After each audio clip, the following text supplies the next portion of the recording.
자, 여러분 6주차입니다. 6주차 첫 번째 강의는 오늘 인코텀즈에 대해서 이야기를 하려고 합니다. 인코텀즈. 그래서 우리가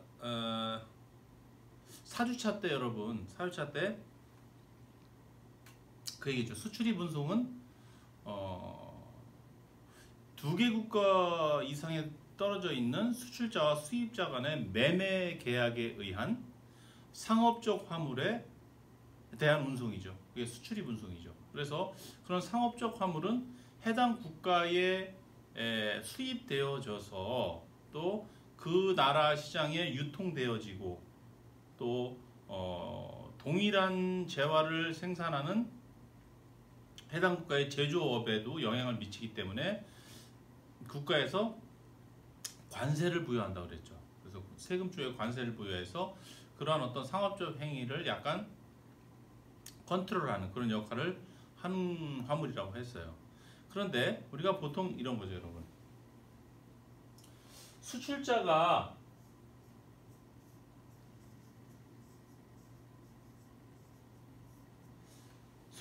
있으면 수입자가 있겠죠, 여러분.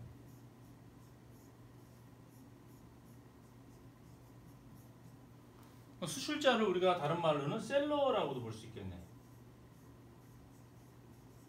이쪽은 바이어에 해당하겠네.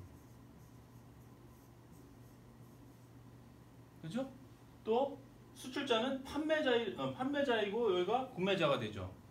또 수출자는 그죠? 공급자라고도 할 수 있고 여기는 수요자라고 할 수도 있겠네요.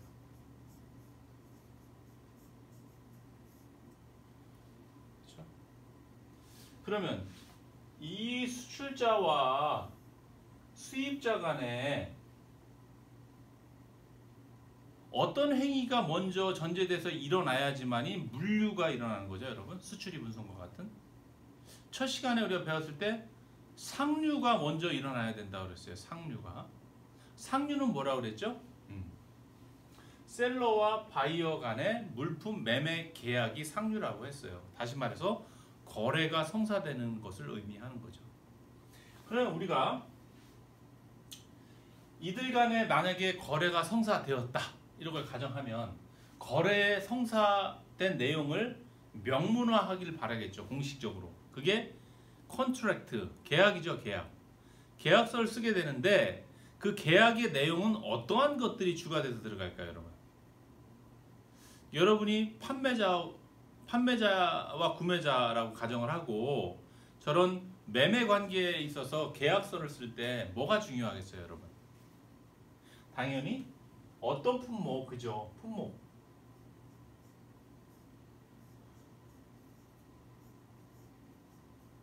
내가 사고자 하는 품목, 팔고자 하는 품목이 명시가 될 거고 이 품목에 또 뭐죠, 여러분? 얼마만큼 수량, 그죠? 근데 또 뭐가 중요할까? 얼마에, 그죠? 어떤 품목을 얼만큼을 얼마에 살 것인지 가격이 중요하겠네. 가격. 그렇죠? 그럼 그 다음에 또 뭐가 중요할까요, 여러분? 사고 팔고자 하는 품목, 수량, 가격이 정해졌어. 그럼 중요한 건 뭘까 또 그다음에 여러분들이 뭐 구매자이고 판매자일 경우 생각을 해보세요.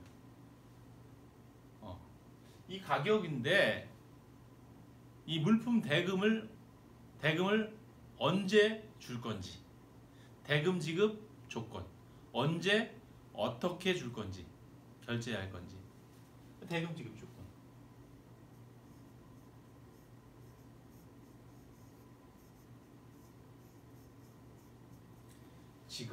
지급이죠. 지급. 지급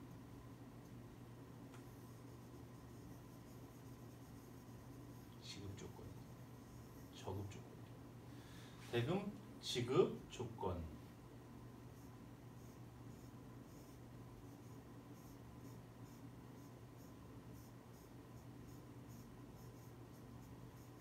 대금을 우리 수출자인 내가 부산항에서 컨테이너선에 실어 보내면 대금을 납부해줘 이렇게 할 수도 있고, 그렇죠? 아니면 컨테이너선에 실린 화물이 너네 수입자 너네 항구에 도착하면 그때 넣어줘 이렇게 할 수도 있고, 수입자 항구에 도착해서 우리 회사까지 우리 공장까지 납품이 되고 나서 한 달 후에 지급할게 이렇게 될 수도 있겠죠. 그렇죠? 아니면 뭐 3개월 뒤, 6개월 뒤에 세금을 줄게 이렇게 될 수도 있을 수도 있죠. 이런 것들이 중요할 거예요. 그죠? 그런데 뭐 일반적으로 매매 계약하면 이게 당연히 주된 이슈가 되는데, 지금 우리가 얘기하는 거는 뭘까요, 여러분? 국제 간의 거래를 가정하고 있단 말이죠. 그러면은 수출자가 있는 곳에서 여기까지 어때요? 거리가 길죠. 거리가. 국제 간의 거래는 운송 거리가 길어요. 그죠? 그러니까 뭐가 발생할까요? 거리가 길어서 운송비를 포함한 제반 물류에 들어가는 물류 비용이 발생해요.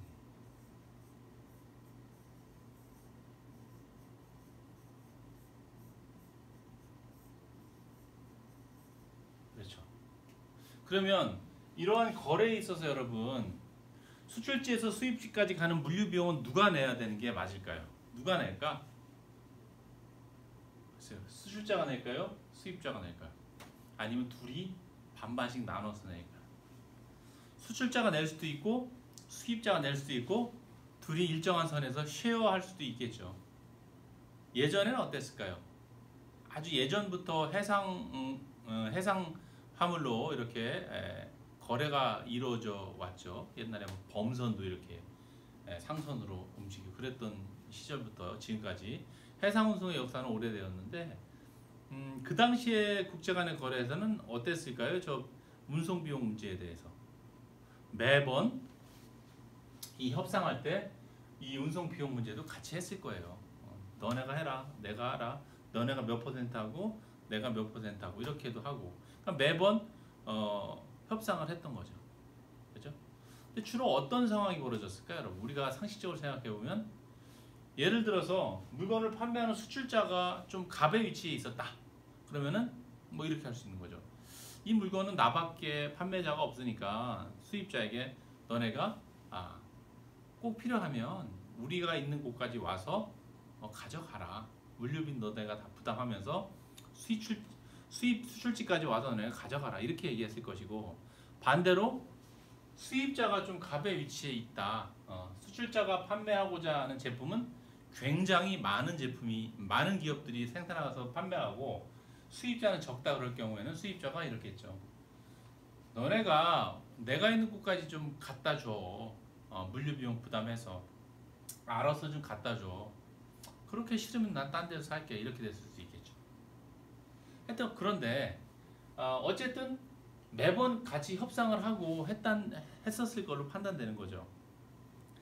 근데 근대에 들어와서 그쵸, 교역이 활발해지고 그다음에 국가 간의 교역량도 많아지고 하니까 어때요? 매번 무수히 많이 일어나는 국제 간의 교역권들을 매번 이렇게 이 물류비 갖고서 이렇게 협상을 하고 하기에는 너무 비효율적인 거죠.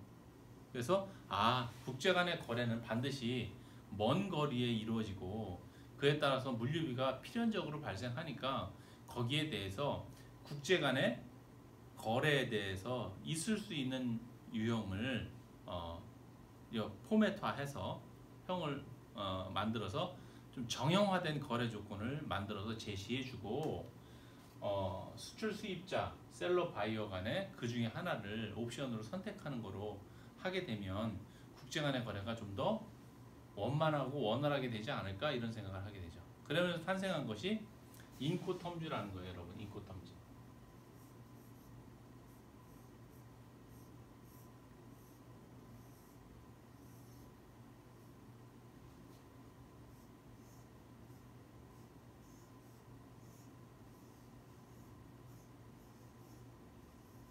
인코텀즈, 인터내셔널 커머셜 텀즈. 우리말로 하면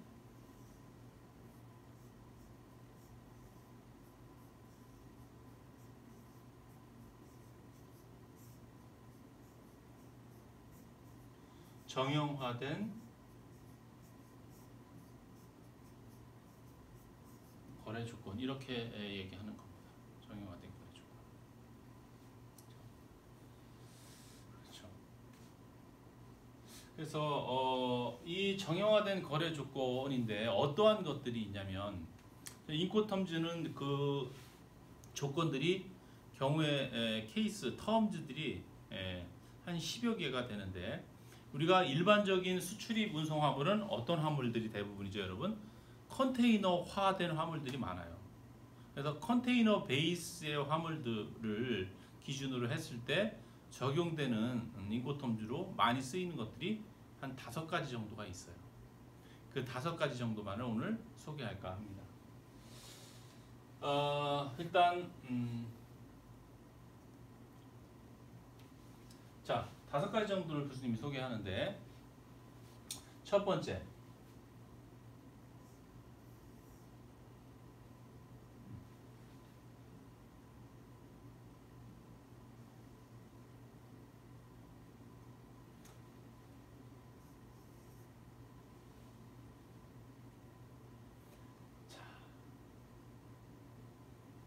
EXW라는 게 있어요, 여러분. EXW.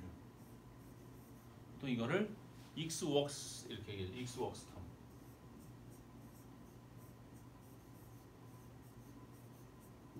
우리말로 하면 공장 인도 조건.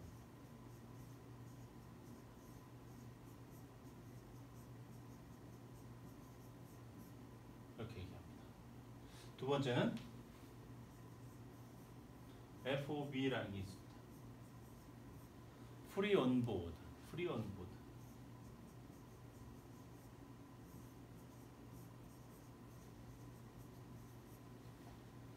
프리 온보드.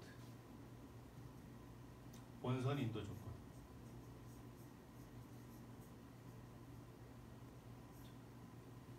세 번째 CFR. CFR.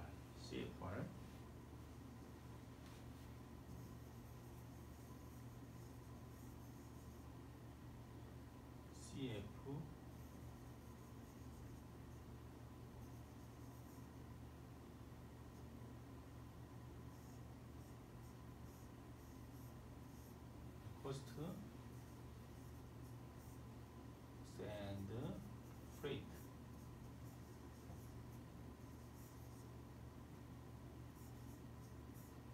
cost and freight. 도착항 인도 조건. 도착항 인도 조건. 그다음에 CIF.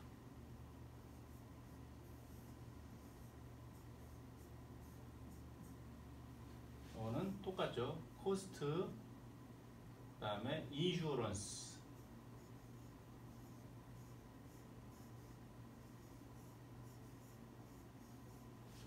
and freight 똑같죠.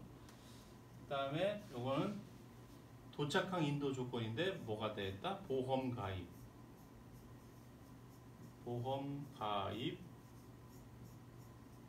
도착항 인도 조건. 이렇게. 마지막 5번째 DDP라는 게 있어요. delivered.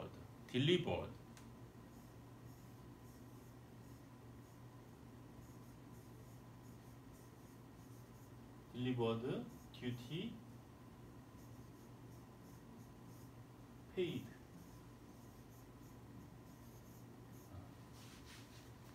이거는 관부가세 포함.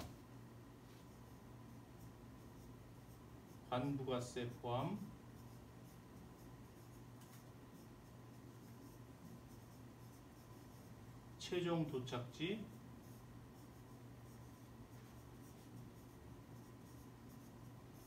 인도 조건. 자, 설명을 해볼까요, 교수님이? 자, 청주에서 여러분 예를 들어서 프랑스 파리로 운송을 한다고 가정을 해봅시다. 청주에서 프랑스 파리. 청주에서 그죠? 프랑스 파리로 해상 운송을 하려면 어디로 우선 갈까요? 우리나라 수출지인 우리나라의 수출 항으로 가겠죠. 그러니까 부산으로 가겠지. 그렇죠? 부산에서 해당 선박에 실어서 선적을 해서 출항을 해. 프랑스로. 그럼 프랑스로 가면 프랑스에 관문 항구가 있겠죠. 메인 포트. 프랑스는 보통 르하브르로 많이 들어가요, 여러분. 르하브르.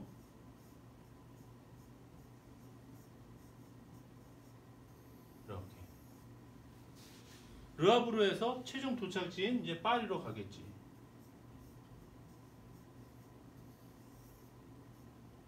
그렇죠? 그러면 잘 보세요. 일단 국제 수출입 운송권이 발생을 하면 여기 수출지 내륙 운송 구간이 발생을 하고 그 다음에 해상 운송 구간이 있고 그 다음에 세 번째 프랑스 현지에서의 내륙 운송 구간 이렇게 세 개의 구간으로 크게 구분이 되어질 수 있겠죠. 그러면 여기 EXW라는 인코텀즈 정형화된 거래 조건은 여러분 공장 인도 조건이에요.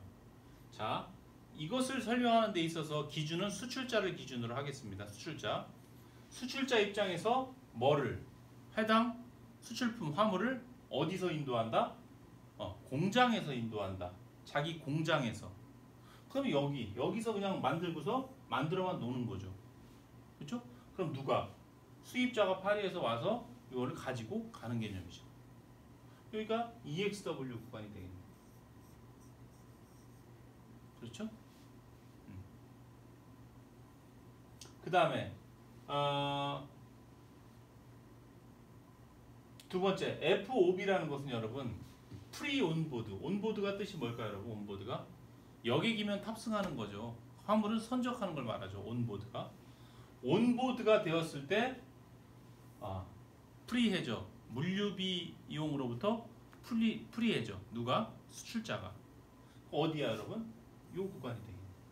여기가 FOB.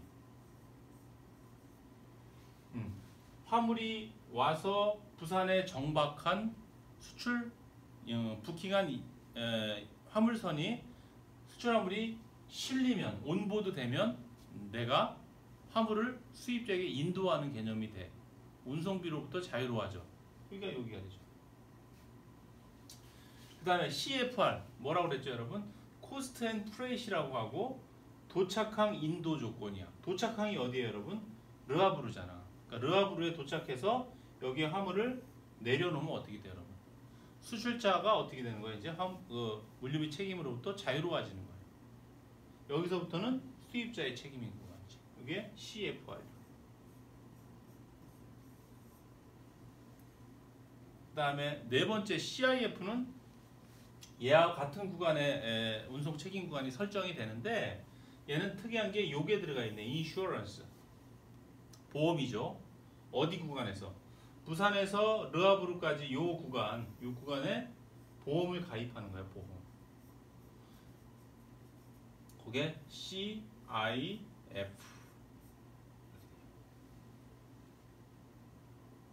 이해하고 있죠, 여러분? 그 다음에 마지막으로 DDP 같은 경우는 DDP, Delivered. 여기 Delivered의 뜻은 최종 도착지까지 배송까지도 해준다는 의미를 담고 있어요. 여기에 Delivered. 그 다음에 Duty Paid는 뭐냐면 수입지에서 부여되는 관부가세, 관세하고 부가세도 모두 납부를 해주는 조건이라는 뜻이에요. 다시 말해서 수출자가 여기까지 갖다 주는 거죠, 여러분. 파리까지. 그지? DDP. 그렇죠. 이해했어요, 여러분? 자, 수출자 입장에서 생각해보면 내가 물류비를 부담해야 되는 구간이 EXW, Xworks 텀이라는 것은 내가 청주 공장에서 만들어 놓기만 하고 끝나는 거예요. 나머지 다 여기서 가져가는 거고. 자, FOB는 우리나라 항구, 수출자의 항구에까지 비용 부담하고 거기서 예약된 선박에 화물을 선적해주는 순간 내가 물류비 비용 부담으로서 프리해지는 거죠. 나머지는 수입자가 부담하는 거고 CFR, CIF는 도착지 항구까지 보내주고 거기에 내려놓는 순간 수출자의 물류비 책임이 없어지는 거죠. 거기서 화물이 수입자에게 인도되어지는 거예요. 마지막으로 DDP 같은 경우는 최종 도착지까지 갖다 주는 거예요. 택배 개념으로. 그렇죠? 수입자의 집 앞까지, 아니면 수입자 기업까지, 수입자가 지정한 곳까지. DDP죠. 그래서 구간이 이렇게 설정되더라라는 거예요. 그래서 수출입 기업들이 저희 회사는 주로 DDP로 수출을 합니다. 저희는 주로 CIF로 합니다. CFR로 합니다. 뭐 이런 것들이 다 좀 정형화돼 있어요. 거래 관계에 있어서. 수입도 마찬가지고 저희 수입을 현지에서 EXW 조건을 수입해 옵니다. 아니면 뭐 CFR 조건을 수입해 옵니다. 그런 것들이 있죠. 그래서 이 인코텀지가 무엇이냐에 따라서 선박을 수배하고 확보해야 될 책임이 수출자가 있다, 수입자가 없다 이렇게 나누어지기도 하고 그런데 그거는 차후에 좀 더 관련 내용이 나왔을 때 한꺼번에 알아보는 것으로 하고 여러분 오늘 기본적으로 인코텀지가 수출입 운송 화물에 적용이 되는데 수많은 인코텀지 중에서 일반적으로 컨테이너화된 그런 무역 화물의 인코텀지는 일반적으로 5개 중에서 하나가 선택돼서 국제 간의 정형화된 거래 조건으로 활용되더라 라는 것만 이해하시면 되겠습니다. 그래요. 오늘도 오늘 시간도 요 인코텀지로 강의를 마무리하도록 하고 다음 주에는 요 운송 물류는 잠깐 이제 접어두고 이제 보관 물류 쪽으로 한번 들어가서 보관 물류의 창고의 기능 그리고 현대적인 의미의 가장 대표적인 창고의 유형을 이제 물류센터라고 할 수 있는데 그 물류센터가 어떤 기능을 하고 또 업종에 따라서 물류센터의 개념이 어떻게 좀 상이한지 그런 것들을 자세히 알아보는 시간으로 진행하겠습니다. 그래요. 수고 많았습니다. 여기서 마치겠습니다.